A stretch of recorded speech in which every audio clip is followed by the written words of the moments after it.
Magandang gabi sa inyo mga kapatid sa pananampalataya, mga kaibigan, at sa lahat ng naaabot ng tinig na ito. Kumusta kayong lahat? Kumusta ang inyong bibi? Ang inyong buhay panalangin, buhay pagbubulay ng salita ng Panginoon. Welcome sa ating episode ngayong gabi sa Buhay Panalangin with Pastor Noli. Inabati ko kayong lahat dahil Advent season na, papalapit na ang Christmas. Merry Christmas sa inyong lahat. Tandaan po natin mga kapatid at kaibigan, ang programang ito ay naglalayon upang tayo ay mapatlakas, mapatibay sa ating pananampalataya sa Diyos sa pamamagitan ng ating pakikipag-usap sa Kanya, pananalangin, at sa pamamagitan pagbubulay ng Kanyang mga salita. Sapagkat ang dalawang ito, ang atin pong pakikipagdialogo sa ating Diyos na mapagpala, Diyos na makapangyarihan, at Diyos na siyang pinagmumula ng lahat ng ating pangangailangan. Kaya sa araw na ito, naanyayahan ko kayo, umako tayo sa ating pagbubulay ng salita ng Diyos. Ang atin pong pagbubulayan ngayong gabi ay may pamagat na ang maging anak ng Diyos. At ang atin pong batayang talata ay atin pong matatagpuan sa aklat ng unang Juan, Kabanata 3, talatang 1 hanggang 7. Akin itong babasahin sa inyo. Tingnan ninyo kung gaano kalaki ang pag-ibig sa atin ng Ama. Tinatawag tayong mga anak ng Diyos. At yun ang totoo. Ang dahilan kung bakit hindi tayo nakikilala ng mga makasanlibutan ay hindi nila kinikilala ang Diyos. Mga minamahal, mga anak na tayo ng Diyos ngayon. Ngunit, hindi pa nahahayag ang magiging kalagayan natin. Ngunit alam natin sa pagdating ni Kristo, tayo ay magiging katulad niya sapagkat nakita natin kung sino talaga siya, kaya't ang sino mang may ganitong pag-asa kay Kristo ay nagsisikap na maging malinis tulad niyang malinis. Ang bawat nagkakasala ay lumalabag sa kautusan ng Diyos sapagkat ang kasalanan ay paglabag sa kautusan. Nalalaman ninyong naparito si Kristo upang pawiin ang ating mga kasalanan at siya ay walang kasalanan. Ang nananatili sa Kanya ay hindi nagpapatuloy sa pagkakasala. Ang sino mang nagpapatuloy sa pagkakasala ay hindi nakikita ni nakikilala man o ni nakakakilala man sa Kanya. Mga anak, huwag kayong palinlang kanino man. Ang sino mang gumagawa ng matuwid ay matuwid tulad ni Kristo. Pinagpala na tayo sa mga salita ng ating Panginoon na ating binasa. Isa siguro sa maituturing natin na mahalagang values nating mga Pilipino ay ang tinatawag na close family ties. Mahalaga para sa atin ang ating relasyon. Hindi lamang para sa immediate family, maging sa extended family. Mga kamag-anak, mga pinsan, mga pamangkin. Mahalaga para sa atin ang buhay pamilya. Yan po ay isang family value na bihira nating makikita sa mga banyaga. Maraming mga bansa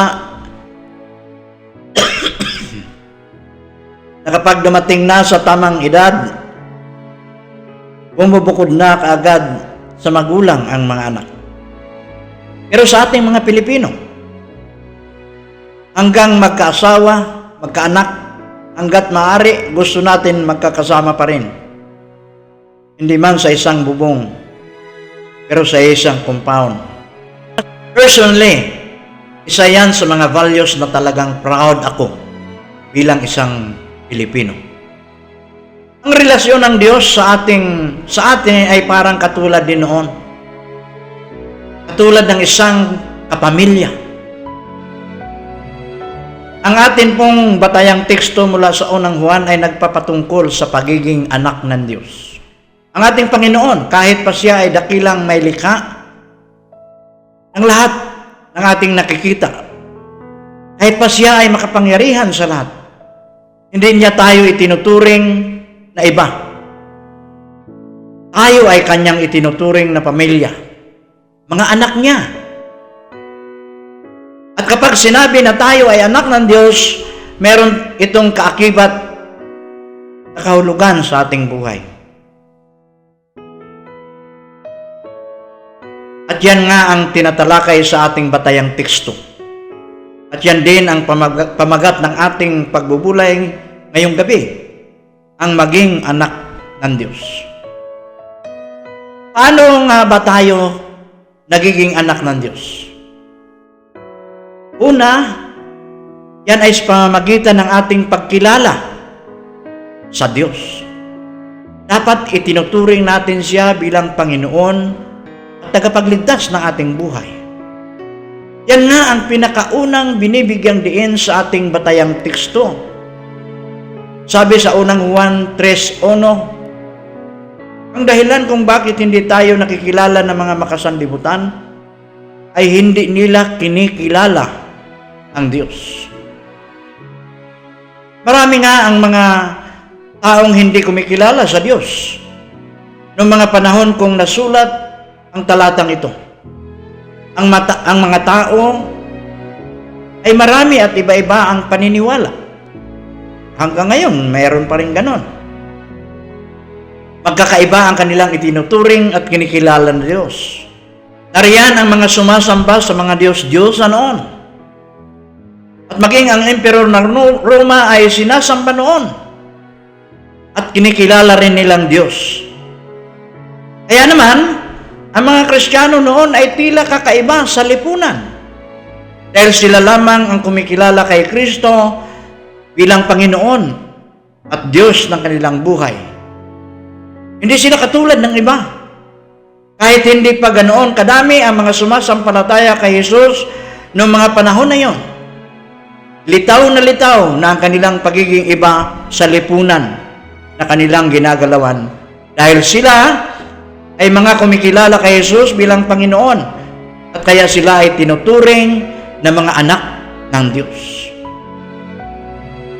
Ang isang tao na kumikilala sa Diyos ay dapat naiiba kaysa sa paligid na kanyang nakasanayan at ginagalawan. Ang isang anak ng Diyos ay hindi dapat nakikisabay sa takbo ng mundo. Dapat nga ay sinasalungat lalo na ang mga maling bagay na nakasanayan at naging kultura na sa lipunan. Halimbawa, sa panahon ngayon, may mga tao tayong nakikita na makasarili at hindi nagmamalasakit sa kapwa. May mga taong nakikita na mapang-abuso sa kapwa. Lalo na kung sila ay nasa posisyon ng kapangyarihan. Mayroon naman na talagang wala lang pakialam. At ginagamit pa ang kanilang kalagayan para makapanglamang. Mayroon ding mga mapanghusga. Sa gitna ng lahat ng ito, paano nga ba maging isang tunay na anak ng Diyos? Mga kapatid, mga kaibigan, ang isang tunay na anak ng Diyos na kumikilala kay Jesus bilang kanyang Panginoon at tagapagligtas ay dapat namumuhay ng kakaiba sa nakasanayan at sa kultura ng lipunan. Lalong-lalo na ngayon na nasa gitna pa rin tayo ng isang mabigat na krisis. Hindi pa rin tapos ang pandemya. Mas lalong kinakailangan ng mga mananampalataya na tunay na kumikilala sa Diyos, mga mananampalataya na namumuhay ng iba, mga tunay na anak ng Diyos na walang ibang itinuturing na Diyos kundi si Jesus. Hindi ang ano-ano, hindi kung ano pa man, o hindi kung sino pa man. Dahil sa ating pagkilala sa Diyos, ito ay nagbibigay sa atin ng inspirasyon upang magsikap na tularan ang pamumuhay ng ating Panginoong Hesus. Ito nga ang ikalawang tanda ng isang anak ng Diyos, ang pagsisikap na mamuhay katulad ni Kristo. Yan nga ay binibigyang diyan sa ating teksto. Sa unang Juan 3:2, nakasaad ay ganito, mga anak na tayo ng Diyos ngayon, ngunit hindi pa nahayag ang nagiging kalagayan natin. Ngunit alam nating sa pagdating ni Kristo, tayo'y magiging katulad niya, sapagkat na makikita natin kung sino talaga siya. Paano nga ba mamumuhay katulad ni Jesus? Kung ating titingnan ang banal na kasulatan sa mga kwento mula sa mga sa ebanghelyo, doon natin matututunan kung ano ang ating dapat tularan. Ang buhay ni Jesus na puno ng pagmamahal, puno ng pagmamalasakit, isang buhay na hindi para sa sarili, kung hindi nakalaan din para sa kanyang kapwa. Isang buhay ng paglilingkod, alang-alang sa mga nangangailangan. Si Jesus ay hindi lamang nangaral, siya ay nagpagaling, siya ay nagpakain, siya ay nagdala ng pag-asa sa mga tao.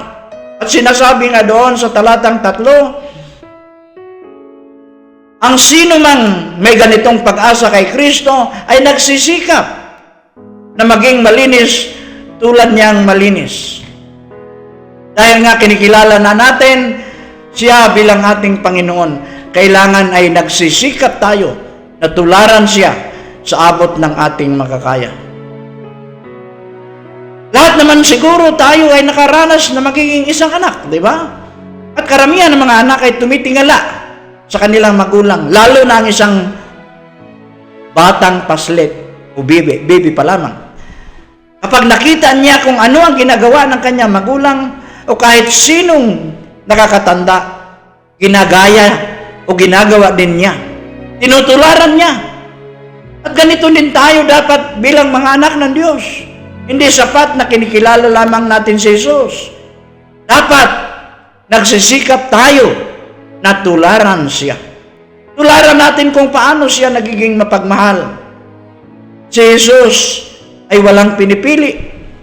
Kahit sino, kahit ano ang kalagayan sa buhay. Kahit mga tao na may hindi magandang standing sa lipunan, mga tao na tinuturing na makasalanan, pinakitaan pa din ni Jesus ng pagmamahal at pagmamalasakit. Ganito din dapat ang ating pinagsisikapan. Maging mapagmahal tayo sa lahat, walang pinipili. Si Jesus din ay may malalim na pagtingin sa pangangailangan ng kanyang kapwa-tao. Alam niya kung sino ang may sakit. Alam niya kung sino ang nagugutom at nauuhaw. At ginagawa niya ng paraan para maibigay ang mga pangangailangan na ito. Yan din ay isang halimbawa na dapat nating tularan. Magkaroon tayo ng consciousness sa pangangailangan ng kapwa natin, lalo na ngayon sa gitna ng pandemya. At sa abot ng ating makakaya, dapat ay gumagawa tayo ng paraan kung paano makatulong na mapunan ang mga pangangailangan na ito. Sa ganitong paraan, tayo ay nakakapamuhay bilang tunay na mga anak ng Diyos. Pangatlo, at ito ang panghuli, ang isang tunay na anak ng Diyos ay sumusunod sa kanyang kalooban. Pero meron po itong karugtong na mas malalim na tanong. Ano nga ba ang kalooban ng Diyos para sa ating buhay? At ano ang kalooban niya para sa lipunan kung saan tayo naroroon? Palagi pong magkarugtong yan. Ang kalooban sa atin ng Diyos ay hindi lamang pang-individual. Palagi itong nakaugnay sa ating komunidad na ginagalawan. Sabi doon sa ating teksto ng Juan 3:4, ang bawat nagkakasala ay lumalabag sa kautusan ng Diyos, sapagkat ang kasalanan ay paglabag sa kautusan. Ibig sabihin, ang kalooban pala ng Diyos ay isang buhay na may pagsunod sa Kanya. Pero dito sa talatang ito, ang kautusan na tinutukoy ng may akda ay ang batas na kinagisnan ng mga Hudyo noong mga panahong na yon, na siyang sumisimbolo sa kanilang relasyon at ugnayan sa Diyos. Ibig sabihin, ang hindi pagsunod sa Kanya ay pumuputol sa ating relasyon sa Kanya. Inilalayo natin ang ating sarili sa ating Panginoon sa tuwing tayo ay magkakasala. Kaya naman mahalaga na iwasan natin ang kasalanan, sa halip ay magsikap na sumunod sa Kanyang kalooban. Sa totoo lang mga kapatid at kaibigan, parang ang hirap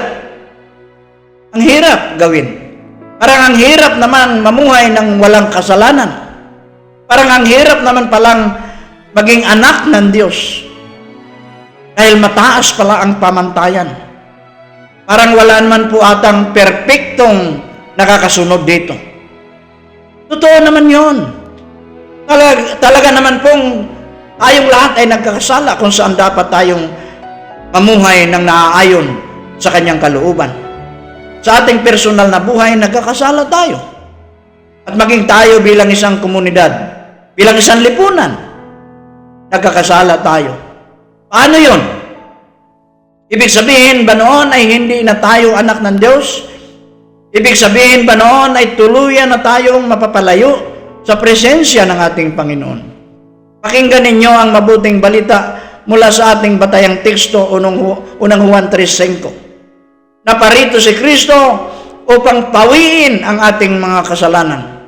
Sa pamamagitan ng ating pananampalataya sa Kanya, tayo ay naging anak ng Diyos kahit pa tayo ay makasalanan. Kahit pa tayo ay hindi nakakaabot sa Kanyang pamantayan.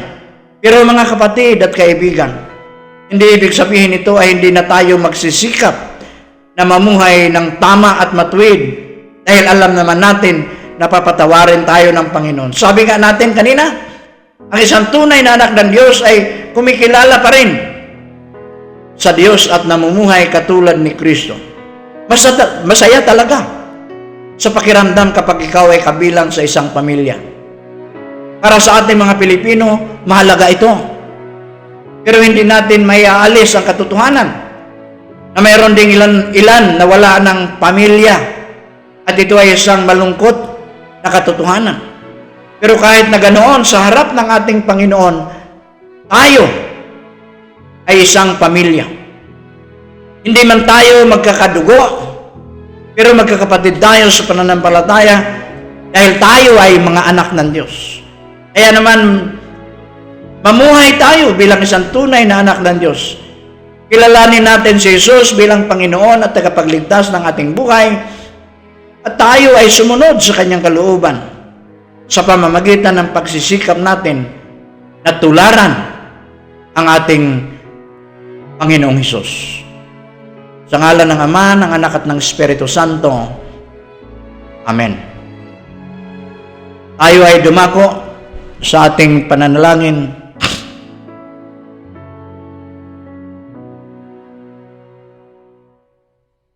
Mapagpala naming Panginoon, Diyos na pinagmula ng buhay, Diyos na nagkakaloob sa araw-araw naming pangangailangan upang mabuhay. Narito kami ngayon sa iyong harapan, Panginoon. Pinupuri ka namin, dinadakila ka namin, dahil sa araw-araw kami po ay hindi mo pinababayaan. Kami po ay iyong iniingatan, kami po ay iyong pinagpapala, kami po ay ginagabayan mo ng iyong banal na Espiritu Santo. Maraming salamat, Panginoon, na makilala ka namin bilang aming Diyos at tagapagligtas ng buhay, at makilala kami bilang iyong mga anak. At dahil diyan, makakaasa kami, ikaw ang palagiang mag-iingat kalagiang pagpapala sa amin. Purihin ka aming Panginoon. Patuloy ko rin sa iyo, Panginoong, itinataas, inilalapit ang aking mga kapatid sa pananampalataya, mga kaibigan, mga kamag-anak, at sa lahat ng naaabot ng aking tinig na ito. Sa iba't iba nilang kalalagayan, nagsusumamo po ang inyong lingkod sa iyo, Panginoon. Naway abutin mo sila. Padama mo sa kanila, Panginoon, ang iyong presensya. Ipuin mo ang kanilang mga pagkatao, ang kanilang puso. Maramdaman nila, Panginoon, ang iyong pagkilos sa kanilang buhay. Ano man ang kanilang kalagayan sa buhay. Nawa, Panginoon, hindi ka magpapabaya sa kanila. Lalong-lalo na doon sa mga patuloy pa ring naghihirap dahil sa COVID-19. Panginoon, abutin mo nawa ang iyong mga anak na ito. Mga nasa banig ng karamdaman. Ang mga kinakapos sa kabuhayan. Nawa, O Diyos, ay hindi mo sila pababayaan. Sa iba't ibang pagkakataon, nawa, Panginoon, ay makamit nila anuman ang kanilang pangangailangan. Patuloy kong itinataas, Panginoon, ang aming bansang Pilipinas. Lalong-lalo na ngayon na unti-unti nang bumababa ang mga apektado ng COVID-19, ngunit meron na namang kinatatakutan. Bago na namang paraan, bagong uri ng pandemya. Nawa, Panginoon, ay pagkalooban mo ng karunungan ang lahat mga dalubhasa, mga scientists, mga doctors upang ay handa din, Panginoon, kung ano ang lunas nito. Tuloy kaming nagtitiwala, Panginoon, na sa panahon ng Kapaskuhan, tunay nga na maramdaman namin ang diwa nito. Hindi na lamang kami nakatuon sa material na mga bagay kung saan ito ang makikita na parang isinusulong sa pagdiriwang ng Kapaskuhan. Bagkus ang amin pong maranasan ay ang iyong banal na presensya, pagpapaalaala na minsan sa kasaysayan ng aming buhay, ikaw ay nanaog dito sa lupa, nagkatawang tao, upang kami ay iyong abutin, upang kami ay iyong iligtas sa aming mga kasalanan. Maraming salamat, Panginoon. Sa lahat ng aking mga tagapakinig sa programang ito, nawa, Panginoon, maramdaman nila at maranasan ang iyong kabutihan, ang iyong pag-iingat, ang iyong pagpapagaling, at higit sa lahat, ang iyong pagtugon sa kanilang pangaraw-araw na pangangailangan.